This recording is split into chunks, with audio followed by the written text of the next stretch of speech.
ప్రస్తుతం నేను పరాన్న బుక్కుడిని, అవతలి వాళ్ల దయా దాక్షిణ్యాల మీద బతుకు వెళ్లదీస్తున్నా అని చెప్తారా? ఎవరో ఒకరు దయ తలిచి అంతో ఇంతో ఆర్థిక సాయానికి ముందుకొచ్చి ఆదుకున్నా ఆదుకుంటారు. అంత భిక్ష దక్కినా దక్కచ్చు.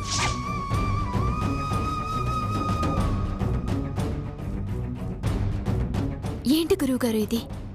ఎందుక కన్నీళ్ళు?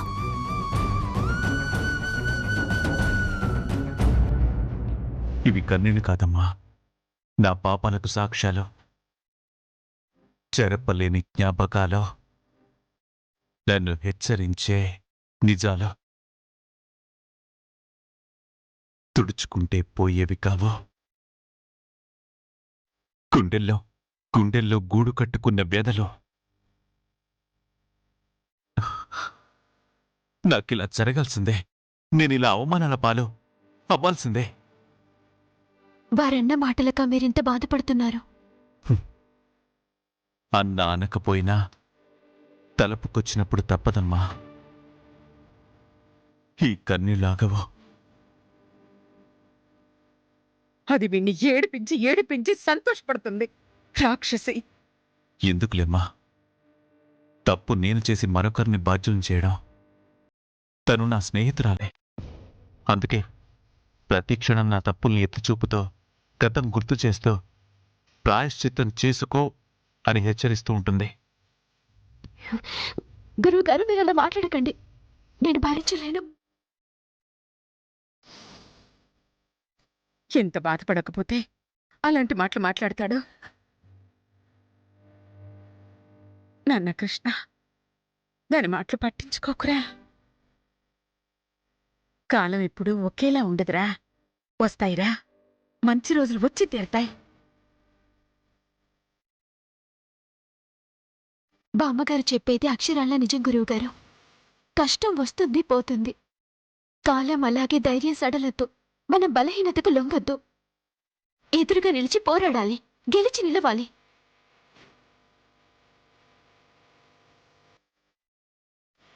మరణం అసమర్థులు ఆశ్రయించే చోటు. మీకేం గురువుగారు, మీకు విద్వత్తుంది. అది నేర్చుకున్న నాలాంటి శిష్యులు ఎంతో మందున్నారు.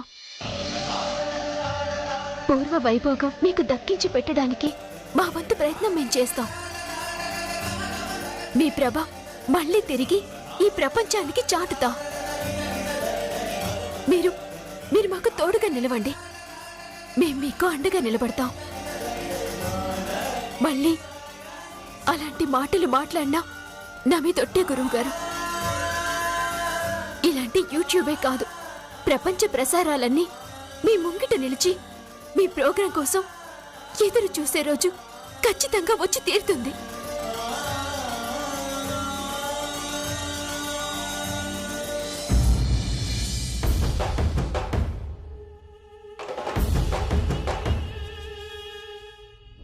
ఏంటి నువ్వు నా గదిలోకొచ్చావు? ఇంకా వెళ్ళలేదా? నేను బయలుదేరదామని అనుకున్నాను. మీతో కొంచెం మాట్లాడి వెళ్దామని. ఏంటి? ఏం మాట్లాడతావు? మీరు గురువు గారితో అలా మాట్లాడడం. ఏయ్,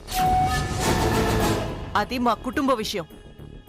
విద్య నేర్చుకోవడానికి వచ్చిందానివి మా వివాదాల్లో తలదూర్చకు. శిష్యులు శిశువులతో సమానం. మీ బిడ్డగా మాట్లాడే చనువుంది కాబట్టి మాట్లాడుతున్నాను. నిదానంగా ఆలోచిస్తే అసలు మీ మధ్య ఉన్నది వివాదమే కాదని, విధాన లోపమే అని చెప్పాలనిపించింది. ఆహా, నువ్వు నాకు విధానాలు చెప్పే అంతటి దానివా? వయసు చూడ్డం కాదు, తెలివితేటలు, ప్రతిభ చూడటం నేర్చుకోండి. ఏయ్, ఆపుతావా నీ గోలా? ఇదిగో ఈ ఆవేశమే. ముందు ఈ ఆవేశాన్ని తగ్గించుకోండి. అదే ఆరోగ్యం, అదే మనశ్శాంతినిస్తుంది. మీరు కోరి కట్టుకున్నా అంటారు. మరి అలాంటప్పుడు వారినెందుకు అనరాని మాటలని వేధిస్తున్నారు? పరాయి వాళ్ల ముందు పలచనగా మాట్లాడి అవమానాల పాల్చేస్తున్నారు. దానివల్ల వారికి బాధ, మీకు అగౌరవం కాదా? వారి విద్వత్తు మీకు తెలియందా? ఎంత గొప్ప పేరున్న మనిషో మీరు మర్చిపోయారా? హలో, మా తాతలు గుర్రాలెక్కి దిగారు, ఏనుగు అంబారీల మీద ఊరేగారు, నేతిగారెలు తినేవారు, కాసుల పేర్లు, వడ్డాణాలు, 100 మంది పాలేర్లు, దాసీలు, 1000 ఎకరాల జమీను అని. ఇప్పుడు కళ తప్పిన మొహంతో మీసం తిప్పి మెలేస్తే ఒరిగేది ఉండదు, కడుపు నిండదు. ఇల్లు వట్టికుంటే గుండె తరుక్కుపోతుంది. అది ఇల్లాలికే తెలుస్తుంది. ఊపుకుంటూ ఒక్క పూట క్యారేజీ తీసుకొచ్చి రోజు పండగలా గడిచిపోతుంది అనుకోమంటే కుదరదు. అనుకోడానికి అనుకోమనడానికి నేనేం పిచ్చిదాన్ని కాదు. సగటు జీవితాల గురించి తెలిసిన దాన్ని. తెలుసుంటే నన్ను తప్పు పట్టవు. ఆర్థిక పరిస్థితికి అర్హతలకి పొంతనేంటి? మారిన కాలానికి తగ్గట్టు స్థాయి దిగి స్థానం వదిలి అపస్వరాలు పలకమనడం తప్పు. వారి విద్య విద్వత్తు మీకు తెలీదా? రూపాయే ప్రమాణమా? ఆ వీణ భుజానేసుకుని తిరిగి చూడమను. మొహాన విసిరే చిల్లర డబ్బులు చెప్తాయి విద్వత్తు గురించి, విద్య గురించి. ఓడగా ఉంటేనే విలువ. బండైనా కూడా ఓడను అంటే చెల్లదు, చెల్లుబాటు కాదు. పాడమను. పాడి మెప్పించి సంపాదించండి అనడం కూడా నేరమేనా? గడించి పెట్టిన గతం ఏమైంది? వ్యసనాలకి మసైపోయింది, బూడిదే మిగిలింది. ఈ మాటలే వారికి బతుకు మీద విరక్తి కలిగేలా చేస్తున్నాయి. చావాలనుకుంటున్నారు తెలుసా? ఎవరిని బెదిరిస్తున్నారు? నష్టం ఏమీ లేదు. అసమర్థులే అలాంటి నిర్ణయాలు తీసుకుంటారు. రోషం పౌరుషం ఉన్నవాళ్లు అవమానాలకి తిరగబడి వాళ్ళేంటో నిరూపించుకుంటారు. భీష్మించు కూర్చుంటారు. ఆడవాళ్ల మీద చెయ్యి చేసుకోరు. చేసుకున్న వాళ్ళని అసమర్థులే అంటారు. చేతనైతే పాడించు, సంపాదించేలా చెయ్యి. అంతేకాని నాకు పాఠాలు చెప్పే ప్రయత్నం చేయకు. లేదు అంటే చెరో తంబుర తీసుకొని వీధిన పడండి. భిక్షన్న వస్తుంది. అది కాదు. చాలు, చెప్పింది చెయ్యి. వెళ్ళిక్కడి నుంచి. ఎంత మూర్ఖత్వం! కట్టుకున్నోడి చావు కూడా లెక్కలేదంటే ఈవిడ గురువుగారి భార్యగా పనికిరాదు. ఈవిడుండగా అమ్మ రావడం తప్పని క్షణం. క్రితం వరకు ఆలోచించాను. అసలు ఈవిడ భార్యే కాదు. స్థానం ఆక్రమించే అర్హత లేదని తేలిపోయింది. గురువుగారి పక్కన అమ్మే కరెక్ట్. ఏంటి ఆలోచిస్తున్నావు? కర్మ సిద్ధాంతం గురించి. ఎవరి కర్మ ఎప్పుడు ఎలా రాసుంటుందో అని. ఎవరు ఎవరికి భారం అనుకుంటారో, ఎవరు ఎప్పుడు ఎవరి నుంచి దూరం అవుతారో, ఎవరు ఎందుకు దగ్గరవుతారో అని. ఏయ్, ఆపుతావా నీ పురాణం? కాస్త మీ గురువు గారికి రూపాయి సంపాదించే మార్గం చెప్పు. వెళ్ళు.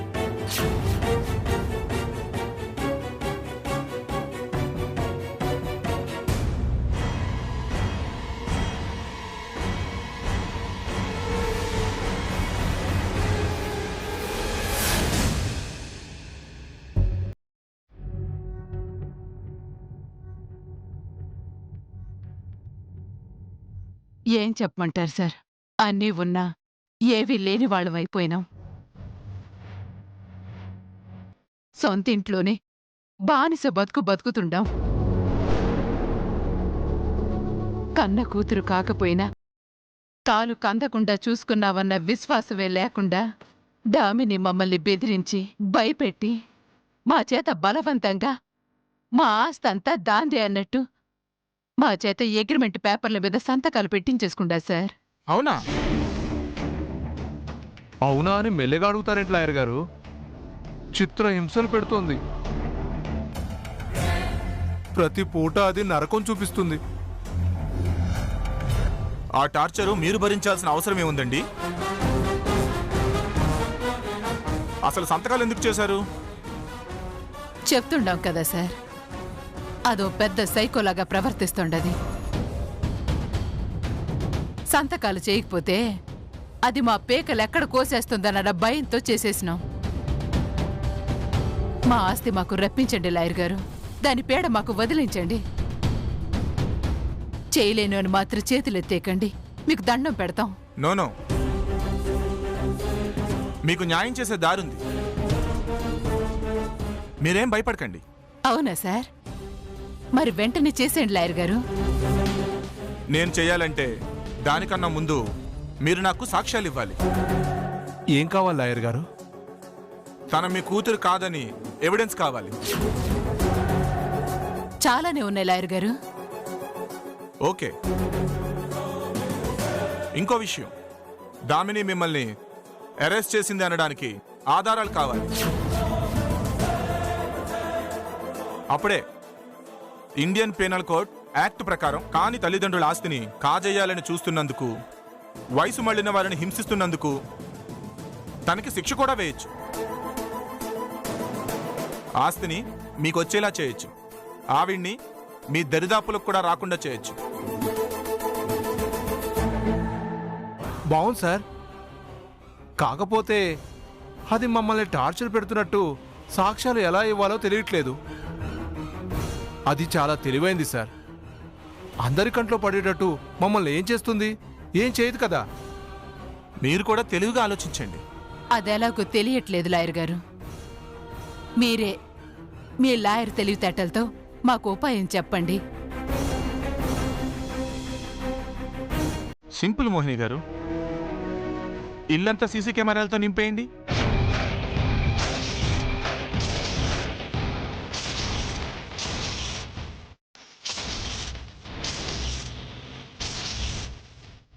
అర్థమైపోయినది లాయర్ గారు. ఇక మీరేం చెప్పలక్కర్లేదు. కొంచెం చెప్తే చాలు, మేము అల్లుకుపోతాం. అది మమ్మల్ని పెట్టే బాధలన్నీ అందులో రికార్డ్ అవుతాయి. అవి మీకు సాక్ష్యాలుగా ఉపయోగపడతాయి. అంతే కదా? ఎగ్జాక్ట్లీ మోహిని గారు. ఇక ఆ పని మేము మొదలుపెట్టి సాక్ష్యం మీ చేతిలో పెడతాం. మీరు దాన్ని శ్రీకృష్ణ జన్మస్థానానికి పంపండి. షూర్. చాలా సంతోషం లాయర్ గారు. మీ మేలు మేము మర్చిపోలేము. మంచిదండి, ఆ, వస్తాను. మంచిదండి. All the best. వస్తాను. మంచిది.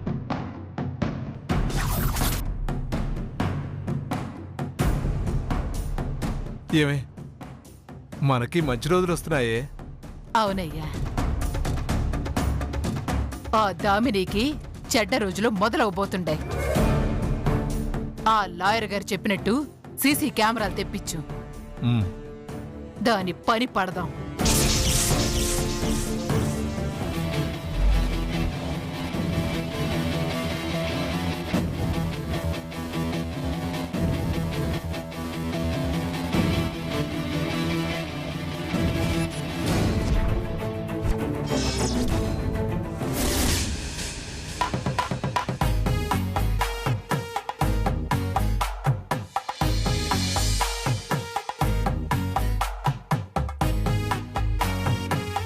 హాయ్ గోవింద్.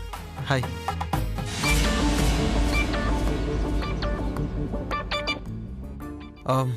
నేను ఖచ్చితంగా వస్తాను. అదే ఏంటి చాలా ఓవర్ చేస్తున్నారు? నేను తర్వాత చేస్తాను. నేను ఓవర్ చేయడం ఏంటి? మరి లేకపోతే ఏంటి? హాయ్ అంటే హాయ్ అని నీ పాటికి నువ్వు ఫోన్లో మాట్లాడుతున్నావు. ఓ అదా, అది అర్జెంట్ కాల్, అందుకే. అన్నయ్య అటువైపు ఉన్నాడు. నేను నీతో మాట్లాడదామని వస్తే అన్నయ్య అక్కడ అంటావేంటి? నాతోనా? నాతో ఎందుకు? అన్నయ్యతో మాట్లాడు. అన్నయ్య మీకోసం ఎదురు చూస్తున్నాడు. ఏం మాట్లాడుతున్నాడు ఈయన? నా కోసం తనెదురు చూడడం ఏంటి, నేను మాట్లాడడం ఏంటి? నేను నీతో మాట్లాడడానికి వచ్చాను. అన్నయ్యతో మాట్లాడడానికి సిగ్గుపడుతుందా? నాతో ఏం మాట్లాడాలి? చాలా ఉన్నాయి. ఆయన ఏంటి ఎందుకు అంటావేంటి? నీతో చాలా విషయాలు షేర్ చేసుకోవాలి. కాస్త నవ్వుతూ మాట్లాడొచ్చు కదా. మా ఫ్రెండ్స్కి ఎంతమందికో లవర్స్ ఉన్నారు.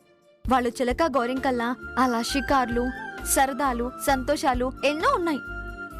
ఎంత ఎంజాయ్ చేస్తున్నారో తెలుసా? అలాగా? అయితే నువ్వు అన్నయ్యతో మాట్లాడొచ్చు కదా. మళ్ళీ అన్నయ్య అంటావు? నేను నీతోనే మాట్లాడాలి. సరే, నువ్వేం చెప్పాలనుకుంటున్నావో చెప్పు. నువ్వు చాలా అందంగా ఉంటావు. నీ నవ్వు ఇంకా అందంగా ఉంటుంది.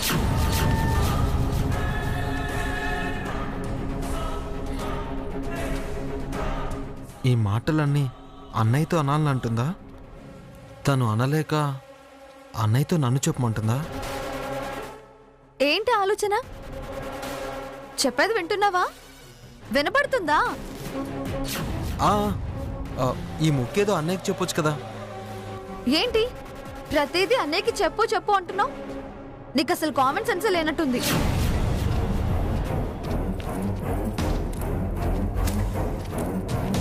ఈవిడనేది నా గురించా అన్నయ్య గురించా? అంతా కన్ఫ్యూజింగ్గా ఉందే. కొంపదీసి టెస్టింగ్ కాదు కదా? భగవంతుడా నన్ను రక్షించి తండ్రి. నేను బుద్ధిమంతుణ్ణి, లక్ష్మణ స్వామి లాంటి వాడిని తెలిసేలా చేయి తండ్రి. మరీ గ్యాప్ మెయింటైన్ చేస్తున్నాడు. ఇవాళ ఎలాగైనా నా టచ్కి పరితపించేలా చేయాలి.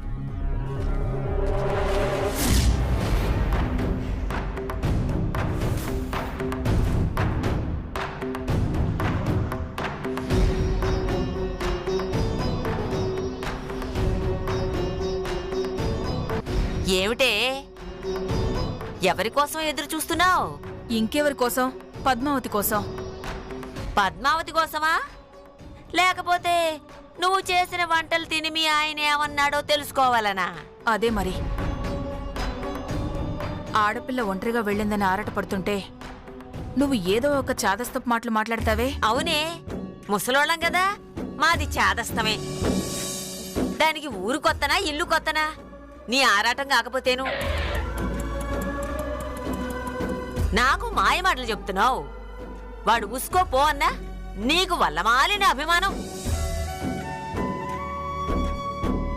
సందు దొరికిందే చాలని చకచకా పులిహోర చేసి పంపించావు. వాడు సుష్టుగా తిన్నాడా, మెచ్చుకున్నాడా లేదనేగా నీ ఆరాటం? నీ మనసు నాకు తెలీదా? బామ్మా, నువ్వు ఎప్పుడు ఇంతే. ఉన్నదొకటి అనుకునేదొకటి. మరే తల్లి పుట్టిల్లు మేనమావకి ఎరకలేదే అన్నాడట వెనకటికొకడు. అట్లా ఉన్నాయి నీ మాటలు.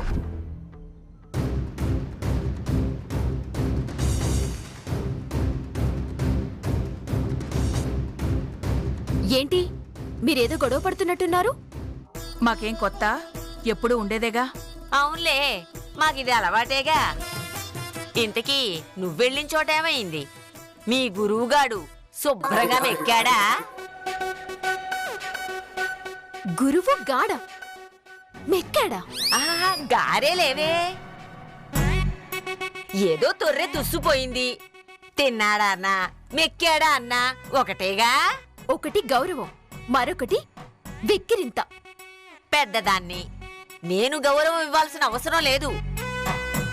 సర్లేవే, వదిలే. ముందు నువ్వు వెళ్ళిన విషయం చెప్పు. మీ గురువుగారు పులిహోర తిన్నారా? ఏమన్నారు? అదమ్మా, అది ముఖ్యం. ముందు ఆ విషయం చెప్పు.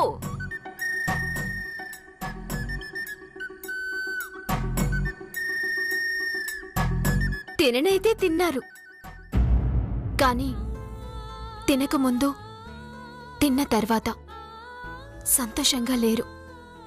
పాపం బాధలో ఉన్నారు. బాధెందుకు? తినకముందు ఉన్న భార్య పోరు, తిన్నాక మొదటి భార్య జ్ఞాపకాలు. నీ వంట అచ్చం తన మొదటి భార్య చేతి వంటలా ఉందంట. నిజమా? నిజమైనప్పుడు నిజమా అంటావేంటే? ఏంటి నిజం? అదే ఆయన బాధపడింది.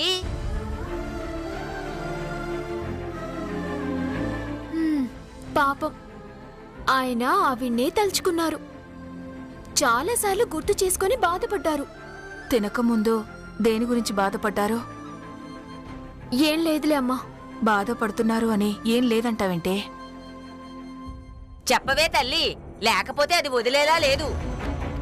మరేం లేదమ్మా, ఎప్పుడు ఉన్నదే. కానీ మోతాదుకు మించి అవమానించింది.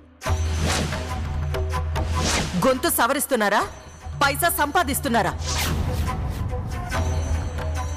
పుట్టింటి ఆస్తులు నేను తరిగించుకొని రావడం, పిక్కటంగా తిని ఈయన గురకలు తీయడం. ఎవరో ఒకరు దయతలిచి అంతో ఇంతో ఆర్థిక సాయానికి ముందుకొచ్చి ఆదుకున్నా ఆదుకుంటారు. అంత భిక్ష దక్కినా దక్కచ్చు. నీది అనేది ఏది ముట్టను అని గంగ మీద ప్రమాణం చేసి చెప్తున్నాను.